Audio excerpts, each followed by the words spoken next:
Our fight gauge, Spratt has the striking definitely. Patino for sure has the ground game. Speed, especially if that lead hand goes to Spratt. He also has the strength, endurance, they're even. Another fantastic main event matchup by our promoter Mick Maynard. Let's get it underway with Colin Cantrell. Tonight's main event is scheduled for 5 rounds of 5 minutes each for the Legacy Welterweight Championship. This fight is brought to us by ammo2go.com, your one-stop shop for all your pistol and rifle ammunition needs. Now, introducing first on my right, fighting out of the Houston Auto Auction blue corner. He stands 5 feet 8 inches tall, weighed in yesterday 165 and 1/2 pounds. A Brazilian legend with a record of 35 wins versus 13 defeats and 1 draw. Born in Sao Paulo, Brazil, and now fighting out of Houston, Texas, Jorge Macaco Patino.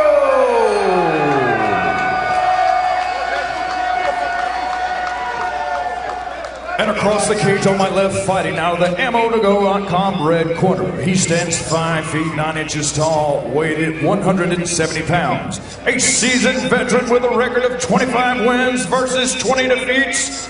Fighting out of San Antonio, Texas, Pete, the Secret Weapon Spratt. Your referee to give final instructions, Jacob Montalvo. Let's go, gentlemen. Let's go, gentlemen, to the middle. All right, this is the main event. We will have a good, clean fight. I expect you to protect yourself at all times and follow my commands at all times. Just touch them up. Back up. 2 veterans in the cage. Pete Spratt has been around forever and a day. Remember back at UFC 42 when he stopped Robbie Lawler? Fighter, are you ready? It's still the fight that everyone brings up when they meet him. And here we go. Michael Chavello, Frank Trigg with you. Our main event of Legacy Fighting Championships number 8. Look out for the lead left hand of Spratt, the one that knocked out Flores in just 25 seconds last time out here in July. Spratt, fantastic kickboxer back in the day as well. I remember when he knocked down Mike Zambides in Melbourne many moons ago. Patino will charge him with an overhand right, try and lock up. Spratt, Gracie style, get a takedown and work for a submission. Spratt will try and keep it on its feet for as long as he can. Spratt does hold a black belt in American Kempo, a purple belt in Brazilian Jiu-Jitsu under Rodrigo Pinheiro. And really for everything that Patino does, his best attribute is the fact that he is able to jump in on you from any angle and from any position, grab a hold and get you to the ground. That's his best thing. Not a submission game, not a striking game, but actually his really unorthodox style of wrestling game is his best position. While it's on its feet here, look for Patino to throw a head kick. And it's one of his favourite techniques in the striking game. If it goes to ground, he'll try and lock a heel hook on Spratt. And there's the first kick to the head, then to the outside thigh from Patino.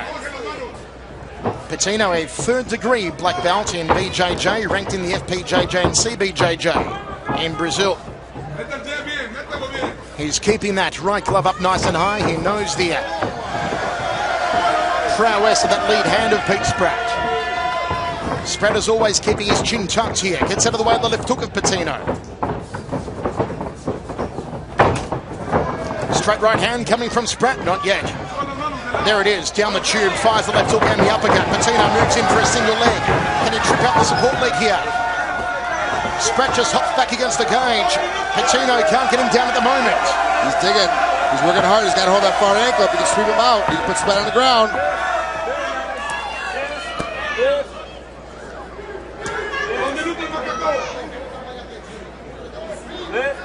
Race fans picking Pete Spratt to win via knockout here tonight. Patino's got Cyborg in his corner. The male version, not the female. There's in his corner helping him out. And you can hear, actually, his voice, you can hear him yelling. Same direction. Yes! Turn the corner. Get out! Nice knee to the midsection from Spratt, and Patino is cut here early on over the right eye. It looks like just inside the bridge of the nose. Jab from Spratt, and you know Spratt's a nasty fighter. You know he's going to try and open up that cup now.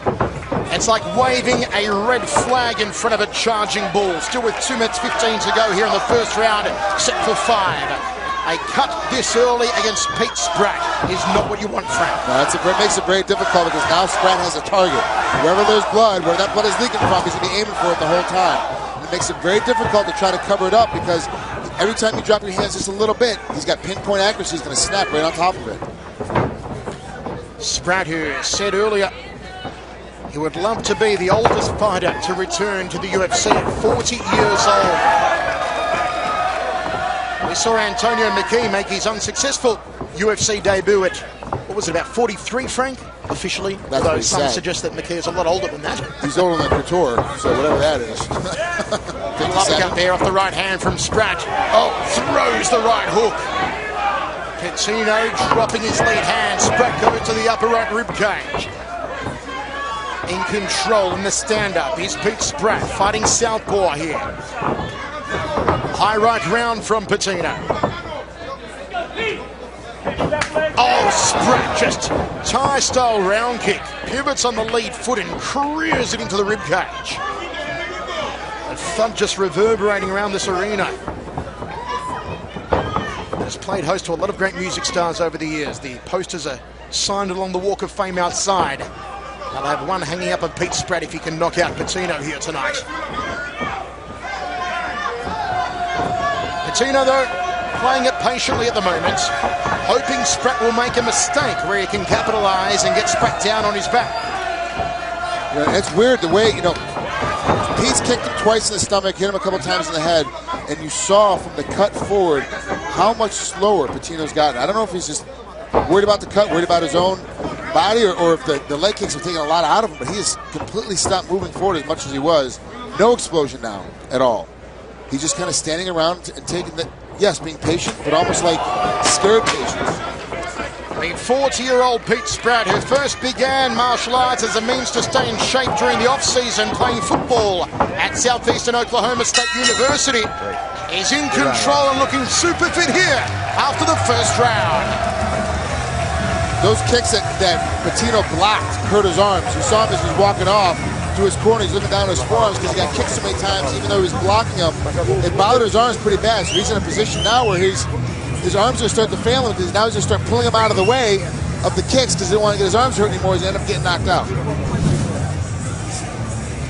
Great big punch. You see how Pete's got it lined up. He's got that right hand. And Patino puts himself against the cage and then drops his hands, he dips, and catches that left-handed uppercut right on the chin. I believe that's where the cut started.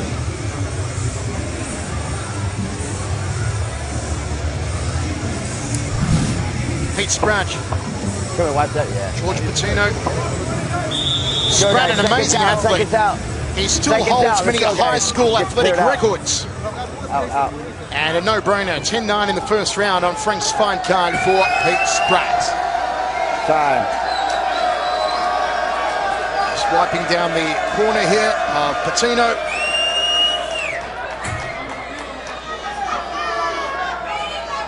And we roll into the second round. Patino comes in at plus 100, Spratt at minus 130, but on fighting.com, thanks to Nick Kalikas. Spratt probing with the jab. Inside thigh kick, nice and high on the thigh.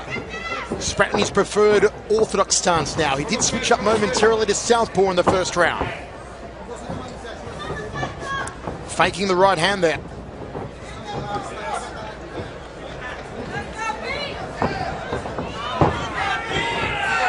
Spratt maybe setting the right hand down the tube here. Lazy front kick there from Patino. It's a snaking lead hand from Spratt.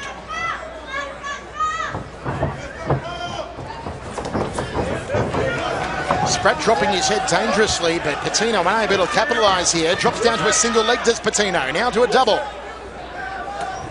Oh, elbows from Spratt, trying to take his ear off, Van Gogh style. He's got to keep defending that takedown. He doesn't want to get up underneath him.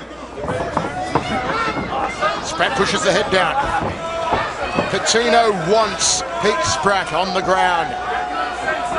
And desperately, he cannot afford to play a stand-up game with Spratt any longer. Now Spratt's down, and Spratt gives his back. Not where Spratt wants to be. He's been choked out a number of times, as you saw earlier on, when we put those statistics up. And you see how quickly Spratt got out of there, Frank, when he felt that Patino momentarily touched his back. He started having fear. You know, that you got a guy on your back, and that's your big nemesis. You start learning right away. Got to get back to my feet and start jumping.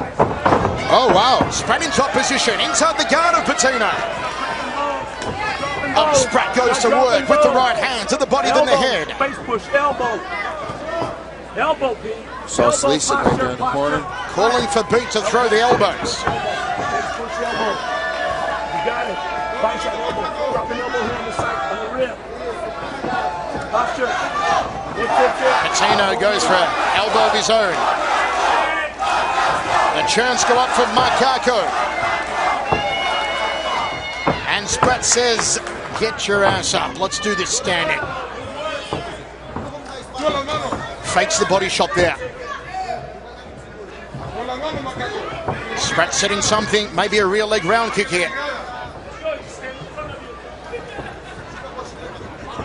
Sure, gentlemen, that's what. Patino is flat-footed and Spratt dipped down to the liver, then sort of brought it up to the bicep area. Maybe should have committed to the liver punch. But Patino just so flat-footed in the stand-up.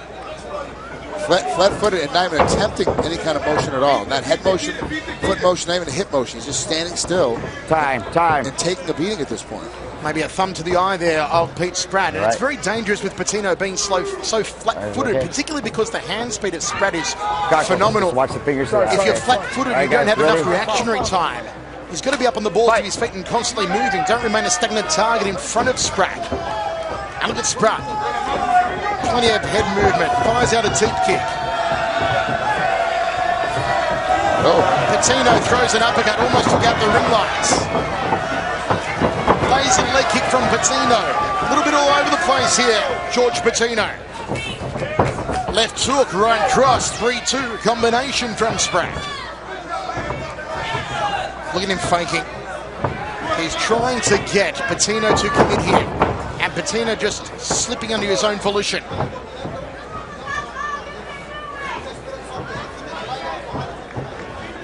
Do you think that Patino is maybe a little intimidated in the stand-up here against Spratt?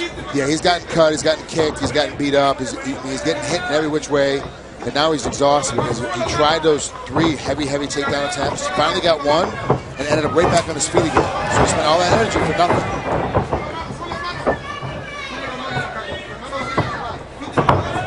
Oh, the high kick from Spratt, the right hand, here he comes!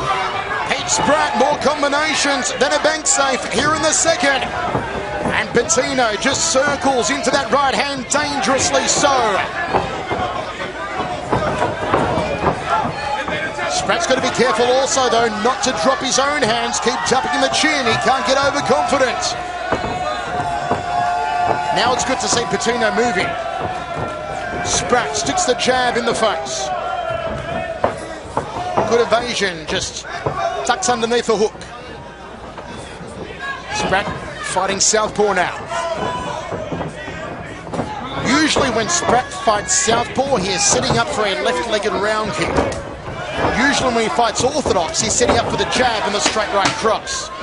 10 seconds, guys. This is his 11th fight on HDNet. Pete Spratt, he holds the all-time record. Comes in at 7-3. Patino responds just before the bell, but I don't think it'll be enough to win the round for Patino. Although there's signs there from Patino that he's not done yet, and that Spratt